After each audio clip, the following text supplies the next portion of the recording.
What's going on, lads and lasses? Well, welcome back to 100% Mags. It's been a few days since I last uploaded on the channel, but quite a bit has happened since then. Obviously, no signings have come in yet in this transfer window, but we have seen news of a brand new CEO being mentioned, and a possible candidate for that role is David Hopkins, a Canadian, 54 years old, and he has got a wealth of experience in this field. Absolutely brilliant when you just read into what this guy has done in his career so far. He will be coming in, of course, if the club do appoint him. He is being spoken with by our owners, and it looks like he could be the possible new CEO of Newcastle United going forward. This is all according to reports coming from Craig Hope. On the 3rd, of course, of June. We are now, 4th of June, very next day. So we'll see, what happens with it, if there's any more to come of it. But looking at this guy, he has a wealth of experience. Of course, this is the guy here, David Hopkins, 54-year-old Canadian, is in the frame to replace outgoing Darren Eales, who is stepping down on health grounds. And we'll have a quick look at, what this guy is actually capable of, what he is actually able to do. And he has a concise summary of his about section from LinkedIn. A seasoned sports and entertainment executive with over 25 years of global experience, specializing in strategic innovation and transformative growth. Former president and COO of Madison Square Garden Sports, overseeing major franchises like the New York Knicks and the New York Rangers, and iconic venues such as Madison Square Garden itself and the Sphere in Las Vegas.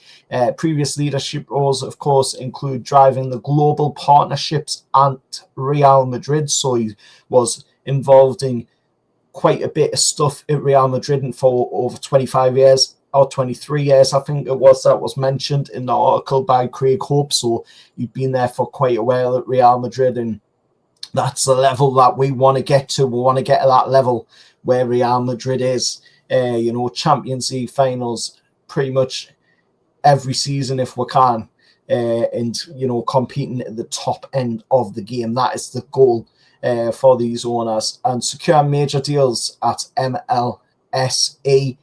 Such as the 800 million plus SoftBank Arena naming rights. Core strengths include leading high-performing teams, fostering strategic partnerships, and shaping the future of live entertainment through innovation and operational excellence. So just looking at that there, I mean, that guy sounds absolutely brilliant. David Hopkins, that's the guy right there. David Hopkins, 54-year-old Canadian. If he gets the job, it will be a massive coup for Newcastle United to get a guy in that is got that wealth of experience coming into the team as well. And then let's have a look at, of course, some of the news that's been going around on the transfer side of things. We have seen this one right here. With, of course, Bryan Mbeumo now picking to go to Man United instead of coming to Newcastle or to any other team. I've got to say, his loss at the end of the day, Bryan Mbeumo has done exactly what we've seen Liam Delap do. We've seen Delap do the same thing, picking these teams like Chelsea, like Man United, because they think that if they go there, they are going to be the person, that can do something different there. And it's always the case with Man United. You see, players joining them just because their name, purely for that fact, really, and thinking that they will be the one that will go to that team and be the difference maker, the person that can bring back their glory days, if you will, as their Man United fan base keeps screaming about with Ruben Amorim, with that stupid bloody chant that they keep doing. But at the end of the day, there's plenty more fish in the sea for us. There's plenty more players out there that we're looking at. You know, Brian Mbeumo was one of them.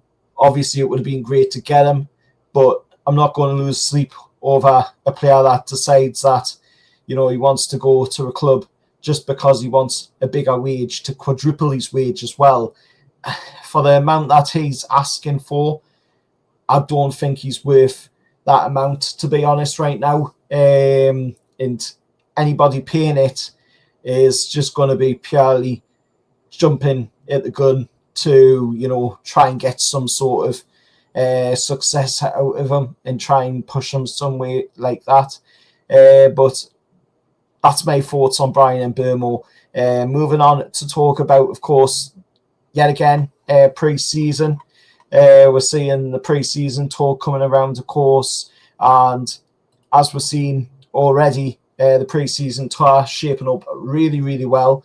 We'll play, of course, Celtic at Celtic Park to kick off the whole pre-season. Then we'll have to travel to Singapore to take on Arsenal. Then we'll travel to South Korea, where we'll take on the Korean All-Star team and, of course, Spurs themselves as well. But now we're hearing about this one. We're hearing about this, of course, is the return of the Salah Cup once again. And it is going to be, this time, Newcastle United versus Atletico Madrid on Saturday the 9th of August, whilst Newcastle United women will face Atletico Femenino on the same day, both at St James's Park. As you can see there, £25 a ticket for adults, £10 for the concessions. Hospitality is 70 plus VAT, of course. But what a game for the Salah Cup.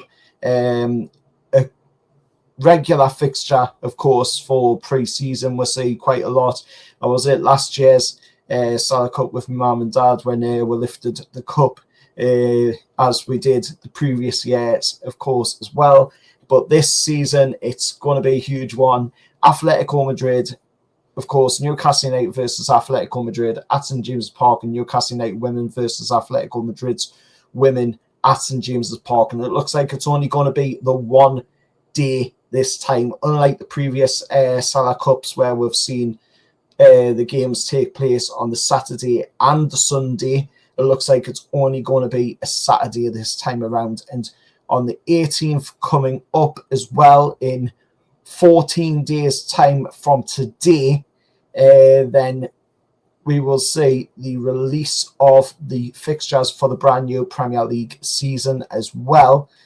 So that's going to be an interesting one. But anyway, let us know your thoughts down in the comments below about everything said. What's your thoughts on David Hopkins? Do you think he will be a really good CEO appointment, of course, for the departing Darren Eales from the club? And let us know your thoughts about the other stuff mentioned in this video today. Also, make sure to hit that like, share, subscribe to the channel as well, please, as it costs absolutely nothing and it massively helps the channel grow. Same goes for the likes and the sharing of the videos as well. And I'll see you all for the next one. However, lads.